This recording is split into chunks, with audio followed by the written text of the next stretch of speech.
Hey, sorry if I sound tired in this video. It's because I am and actually had a healthy amount of sleep instead of every other day that I'm alive. So, enjoy the video with me and my tired voice. Hey guys, Dax009 here. So you know how Splatoon 3 is releasing in like 3 months? For some reason, at 8 AM on a random Friday, Nintendo just decided to announce the release date of this game after around 2 months-ish of not doing anything, and now they're just releasing a bit of info over a couple days or so.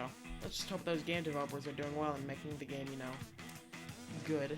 In the meantime, I'll show some stuff that I want in Splatoon 3. Let's get started. First up on the list, some slightly different visuals than Mr. 2017 over there, also known as Splatoon 2. I don't want it to be the exact same things in terms of looks, but I don't want it to look too different, so I guess maybe somewhere in the middle of that. In my opinion, I think Splatoon 2 already looks pretty good, and from the trailers and info I've seen about Splatoon 3, the games look pretty similar, at least for me, in terms of visuals.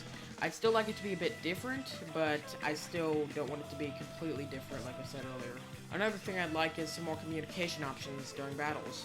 I don't really necessarily want voice chat, which, I mean, that would be cool. I think they already kind of have it, but voice chat on the Switch is just kind of a whole thing that I don't even want to get into. It's just super complicated, so, I'm more so wanting some more options for the D-pad communication. In Splatoon 2 and also Splatoon 1, we just have two. This way and Booyah with a D-pad. I'd like some more options for that. I mean, the current ones are okay enough, but they're really limited. I'd like at least for the left and right buttons to get used more, but I don't want it to be like an entire menu that you have to navigate through to just press an option to say something. Text chat would be fine, I guess, but no one would use it because you have to, like, type it, and typing on the Switch is already super hard, so, yeah, I wouldn't care for it. Next up is probably the thing that I want and no one else wants. More places to explore. I really like games that you can just explore in, just go around in, just see all the game world. It's really neat, at least for a person like me. I know it's not the main point of the game, but it would be fun, like, really fun.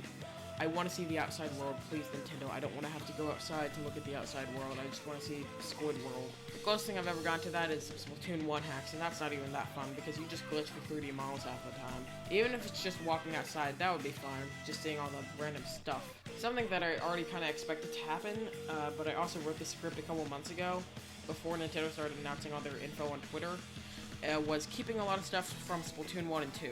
I like my outfit, alright? I think it looks cool. I want to put it as my profile picture, but I already like my profile picture right now, so, I also like some of the maps from Splatoon 1 and 2. They were pretty fun. One of the things I don't think will happen, but would kind of be neat, but I doubt it would be any useful, is letting you transfer over some data from Splatoon 2 to the third game, because, it's on the same console.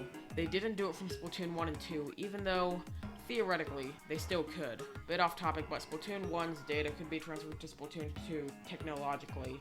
They didn't choose to do that though, but Minecraft for Wii U and Minecraft for Nintendo Switch did that, as well as maybe some other games, but I'm not completely sure about that. I don't want them to keep everything from Splatoon 1 and 2, which I doubt they will, but still keep a decent amount of stuff. And one of my final things for this list, could we have a test fire, please? That would be nice.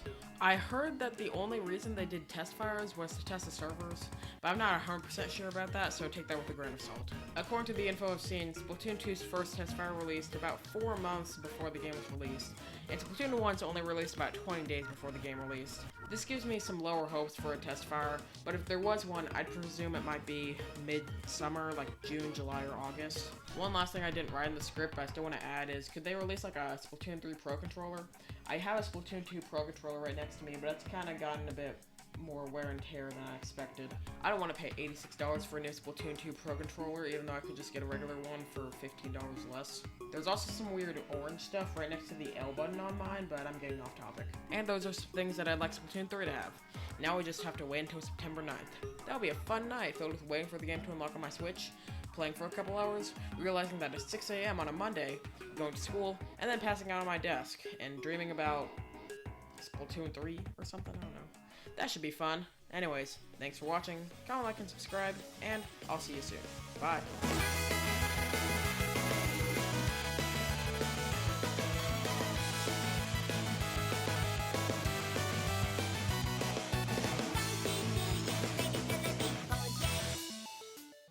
Here's a fun fact for you. The first time I made this video, I accidentally used the same footage from the info video that I made last when I actually exported the video, so I had to go back into the video and replace the footage.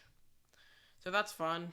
Waste of 15 minutes, but now I'm adding this part in to show you guys that I actually care about my videos. Sometimes.